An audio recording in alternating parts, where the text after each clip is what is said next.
अहम खबर दें, पीएसएल फ्रेंचाइज मुल्तान सुल्तान्स के ऑनर अली तरीन ने पीसीबी का लीगल नोटिस फाड़ दिया। वीडियो बयान में अली तरीन ने कहा, लीगल नोटिस में तनकीदी बयानात वापस लेने और माफी मांगने का मुतालबा किया गया है। फ्रेंचाइज मुआहिदा खत्म करने और ब्लैकलिस्ट करने की धमकी दी गई, लेकिन मैं ये धमकियों से खामोश नहीं होऊंगा। अस्सलाम वालेकुम विद लव। ये क्या बात है? ये वही है जो कि पीसीबी ने भेजा था अली तरीन को नोटिस और उन्होंने ये हाल किया है उनके नोटिस का।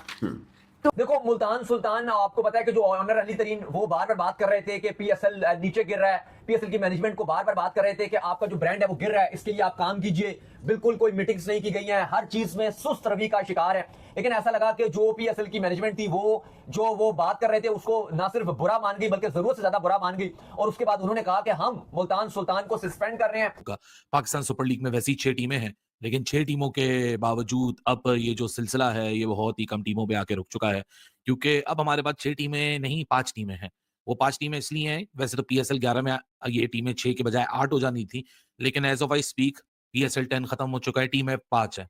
5 इसलिए हैं क्योंकि एक टीम जो थी मुल्तान सुल्तान, आज उसको सस्पेंड कर दिया गया है एलिजिडली। ताकि उन्होंने, अगर उनको धमकी दी गई थी कि आपसे हम हमेशा के लिए आपको ब्लैकलिस्ट कर देंगे, तो उन्होंने उसके ऊपर भी उन्होंने एतराज नहीं किया। उन्होंने कहा ठीक है आप कर दें, मैं अपने मौकफ से नहीं हटूंगा, मैं तो आपकी तामीरी तनकीद कर रहा हूँ। देखिए 7 अरब का नुकसान जिस बंदे ने उठाया हो कादिर, वो कहीं ना कहीं तो उसको चोट पहुंचेगी ना, वो बोलेगा ही। तो मतलब ये है कि पीसीबी, हाँ ये बात मैं मानती हूँ कि अली तरीन साहब को अल्फाज का चुनाव थोड़ा बेहतर करना चाहिए था। उससे शायद ये होता कि पीसीबी कोई बुरा ना लगता। देखिए जिसको आपने तनकीद करनी होती है ना, आप समटाइम्स इस तरह के अल्फाज बोल देते हैं कि वो तनकीद जो है वो तनकीद कम, और वो समझ लें कि आपके लिए ना एक ताना ज्यादा बन जाता है। तो तनकीद में ताना नहीं होता ना, तनकीद में तो इस्तिलाही गुफ्तगू होती है। तो अगर यहाँ पर अली तरीन साहब अपनी गुफ्तगू में थोड़ी सी नरमी रखते तो शायद पीसीबी भी इतना ज्यादा बुरा ना बनाता। मगर ये है कि उनका मौकफ अगर अभी भी कायम है तो मैं सल्यूट करती हूँ उन्हें। बहुत बड़ी बात है कि उनको एक इदारे ने बाकायदा तौर पर धमकाया है कि हम आपको हमेशा के लिए खत्म कर देंगे, फिर भी वो अपनी बात पर कायम है, तो ये बहुत बड़ी बात है कि पीसीबी ने भेजा नोटिस कि हमसे माफी, पब्लिकली माफी मांगी जाए, जिसके ऊपर उन्होंने ये दिया रिस्पॉन्स अली तरीन साहब ने। आपको क्या लगता है कि मोहसिन नकवी साहब को ये नहीं चाहिए था कि अली तरीन को बुलाते, खुद बात करते? ये नोटिस खेलते हैं। एक मुझसे एक और बात मुझसे पूछें कि पीसीबी का फेवरेट खेल कौन सा है? क्रिकेट ही होगा और क्या।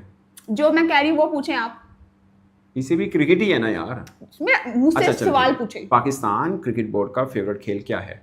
नोटिस खेलना। हर बात पे नोटिस खेलते हैं। मैं तो कहती हूँ, मैं आपको बहुत सिंसियर मशवरा दे रही हूँ मोहसिन नकवी साहब, लगते हाथ आप वजीर कानून लग जाएं, क्योंकि शौक ही उनको बहुत है। आज आता कि जी उसको नोटिस दो, उसको बैन कर दो, उसको ये कर दो। बहुत अच्छा मशवरा दे रही हूँ, वजीर कानून भी साथ लग जाए। और अगर वो वजीर कानून बन गए ना, आधे पाकिस्तान को नोटिस आया होगा। तो मुझे तो ये भी डर है कि ये ना मोहसिन नकवी साहब शीशा देख रहे होंगे, हैं ए मुझे अखा चक्का पा रहे हैं, इन्होंने नोटिस भेजो, अपने आप को नोटिस ना भेज दें। नहीं, इतना शौक है आपको। ये जो पंगा हुआ ना, ये पाकिस्तान क्रिकेट बोर्ड का डायरेक्टली नहीं है, मतलब डायरेक्ट नहीं, पाकिस्तान क्रिकेट बोर्ड के नीचे ही आता है पाकिस्तान सुपर लीग। तो जाहिर है उनकी रजामंदी से ही नोटिस किया है। मतलब पीएसएल, मैं असेस कर रहा हूँ, ये हुआ कि पीएसएल मैनेजमेंट ने कहा होगा नकवी साहब को, सर ये मुल्तान सुल्तान के जो मालिक अली तरीन साहब, इन्होंने बहुत तनकीद कर दी है, हमें बड़ी शर्मिंदगी का सामना करना पड़ा है, तो इनका कुछ करें। तो इनको नोटिस भेजें जी, इनको लिखो नोटिस। वकील जी सर नोटिस एक और कहेगा सर आज 10वां नोटिस है, कोई बात नहीं, तू लिख नोटिस। सर यार माफी मांगे यार, मेरी बात सुने मोहसिन नकवी साहब, हर एक को अपनी ताकत नहीं दिखाते। माना कि आप बहुत ताकतवर हैं, लेकिन हर एक को अपनी ताकत दिखाने की जरूरत नहीं पड़ती है। आगे से कोई ताकतवर निकल आता है, जरा से आपको क्रिटिसाइज करता है, आप उसको नोटिस भेज देते हैं, कभी आप कुछ बैन कर देते हैं, कभी आप कुछ कर देते हैं। अब मुतालबा उन्होंने किया ये है कि जो सलमान नसीर हैं उनसे माफी मांगी जाए। अब इस पर जो मुल्तान सुल्तान है वो ये कहते हैं कि हमने तकरीबन 2019 के बाद से अगर आप देखें तो 7 अरब से ज्यादा हमने घाटा उठाया है पीएसएल के चलते। इसके अलावा हमने क्रिकेट एकेडमी और बेतहाशा पैसा क्रिकेट पे लगाया है, क्योंकि इस तरह के स्टेक होल्डर्स होते हैं जो क्रिकेट पर पैसा लगाते हैं। क्योंकि अगर आप देखो हर कोई तो इस तरह पैसा नहीं लगा पाता। अगर आप बाकी भी फ्रेंचाइज की बात करो तो सबसे जो महंगी तरीन फ्रेंचाइज है वो ये मुल्तान सुल्तान ही है। और अब ये कहा जा रहा है कि इनको बैन लगा दिया जाएगा, या इनको आगे फ्यूचर इवेंट्स में आपको किसी भी इवेंट में पार्टिसिपेट करने से पाबंदी लगा दी जाएगी। और भी पीसीबी ने बहुत सारे, अगर आप देखो तो वो इल्जाम भी लगाए हैं, जिसका उन्होंने भी काउंटर किया। लेकिन ये चीजें इतनी अच्छी नहीं है। आई थिंक अगर क्रिटिसाइज होता है, पाकिस्तान क्रिकेट बोर्ड एक इदारा है, बहुत सारी चीजें गलत होती हैं, जब चीजें सही होती हैं तो हम भी बात करते हैं। और अगर कोई क्रिटिसाइज भी कर रहा है, बर्दाश्त होना चाहिए आपको उसको, चाहे वो जर्नलिस्ट क्रिटिसाइज कर रहा है या कोई भी कर रहा है, तो आपको सुनना चाहिए, वो आपको बर्दाश्त करनी चाहिए। इस तरह नहीं होना चाहिए। चीजों में इंप्रूवमेंट भी लानी चाहिए कि जहां पर एक फ्रेंचाइज ओनर अगर इतने ज्यादा पैसे लगा रहा है तो उसका, जहां पर उसको चीज बुरी लगती है तो उसका राइट बनता है कि वो उस पर बोलेगा, तो आपको उसको हल भी करना चाहिए। हाँ ऑब्वियसली, देखो सारी चीजें ठीक नहीं होती। अगर आप पीएसएल की बात करो, 7 अरब रुपए कहने में मुंह से आसान लगते हैं, कितने बंदे लगा दिए। देखो अब मैं 2-3 चीजें आपको पीएसएल की बताऊं। अभी तक आपके कितने एडिशन हो गए? 10 साल आपने गुजार लिए पीएसएल के, लेकिन अभी तक आप ऑक्शन में नहीं जा सके।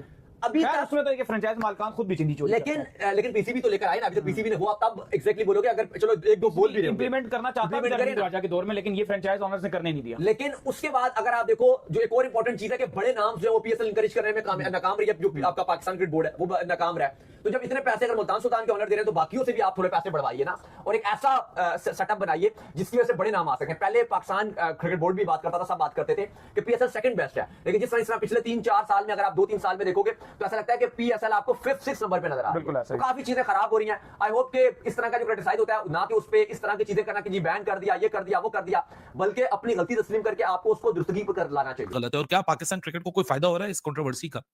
क्या पाकिस्तान क्रिकेट जो कि वैसी बुरी परफॉर्मेंस की वजह से अपनी बुराइयों की गर्दिश में रहती है, क्या हम अफोर्ड कर सकते हैं दुनिया के सामने एक और लाफिंग स्टॉक बनने का मौका देकर? सो ये तो सोचने की बात है। लेकिन ज्यादा देर नहीं करते, सीधे आ जाते हैं इस मुद्दे के ऊपर। आज सुबह cricketpakistan.com.pk Salim Khaliq senior journalist of Pakistan है स्पोर्ट्स, उन्होंने खबर ब्रेक की कि मुल्तान सुल्तान के जो चेयरमैन हैं, जो ओनर हैं अली तरीन, उनके अगेंस्ट पाकिस्तान जो क्रिकेट बोर्ड है और पीएसएल प्राइवेट लिमिटेड है, इन्होंने एक लीगल नोटिस भेजा है। उस लीगल नोटिस में ये डिमांड की गई है कि आप माफी मांगिए, जो आप पीएसएल के खिलाफ सारी बातें करते रहते हैं, और भी फर्दर एलिगेशंस हैं।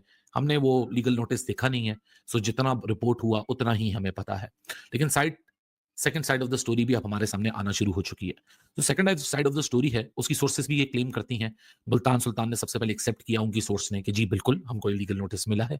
लेकिन उन्होंने सबसे पहला यह मुद्दा ये किया कि लीगल नोटिस हमें कल परसों में नहीं मिला, ये लीगल नोटिस हमें 12 सितंबर 2025 को मिला था, जो कि आज अक्टूबर 23 2025, 1 महीना 1.5 महीना लगभग रफली गुजर चुका है।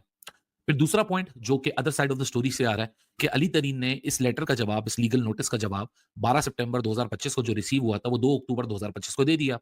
अब according to the sources close to Ali Tareen, वो ये क्लेम करती हैं कि जी अली तरीन ने तो जवाब दे दिया, लेकिन पाकिस्तान क्रिकेट बोर्ड ने उसके बाद कोई जवाब नहीं दिया। अच्छा, फिर अब इसके बाद एक मिसकंसेप्शन पैदा हो जाती है, क्योंकि रिपोर्ट तो आ जाई है। सो जो मुल्तान सुल्तान की पार्टी है वो इस वक्त बड़ी नाराज हुई बैठी है कि ये आज ही क्यों खबर निकाली गई और एक विलेनस तरीके से हमें पोर्ट्रे किया गया, जबकि हम 2 अक्टूबर को जवाब दे चुके हैं, और हम तो अब जवाब का इंतजार करें कि पाकिस्तान क्रिकेट बोर्ड की तरफ से हमें वो जवाब है कि वो हमारे जवाब से सहमत हैं या वो डिसएग्री करते हैं या कोर्ट ऑफ लॉ में लेके जाना है, क्योंकि लीगल नोटिस का तो